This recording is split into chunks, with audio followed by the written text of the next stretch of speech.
I believe likely he will be found guilty. Oh, well, that's interesting because I think he likely committed a crime. Wait, what? What specifically? I believe likely he committed a crime. I don't know what that crime is, but there are hundreds of thousands of documents, and government has each and every one of them. All they need to find is that one. And remember, see, James Comey, when he was the head of the FBI, he was so used to punching down. Well, now you have the FBI that's going to be punching up. I've been through this system. I know better than anybody what a weaponized DOJ looks like and feels like. It is insurmountable. Didn't you actually break the law, though?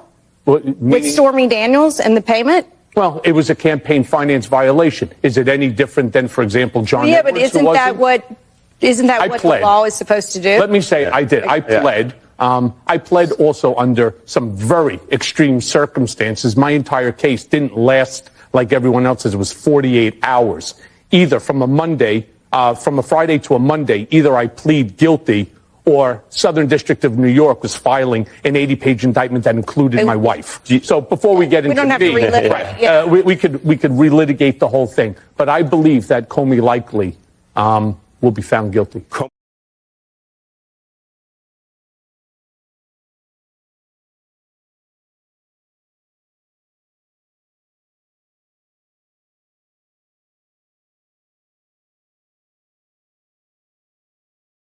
Michael Cohen stunned a MSNBC panel on Saturday after stating that he believed former FBI Director James Comey likely committed a crime while reacting to news of the indictment.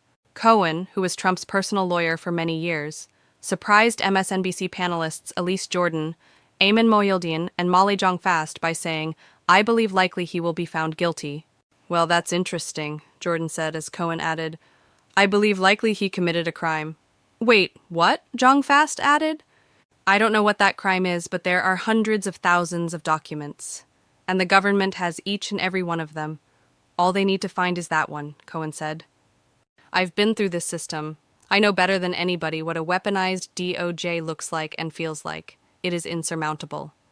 Jordan pressed Cohen on whether he actually broke the law, as he explained he pleaded guilty in his case. Cohen was charged and then pleaded guilty in 2018 to crimes including tax evasion, campaign finance violations, and lying to Congress. Cohen later cooperated with investigations into Trump, publicly testifying against him during Alvin Bragg's hush money trial and becoming a vocal critic. Mohyeldin asked Cohen to clarify whether he thought the Department of Justice had been weaponized under Trump. Cohen argued the DOJ had been weaponized by the government for as long as it's been around. "I think your argument is it was weaponized then, by Comey against Donald Trump." "That's what you're arguing right now," Jordan said, attempting to clarify Cohen's argument. "And so you think that there will be evidence that will show that in court, and so thus validate Donald Trump's vendetta against James Comey."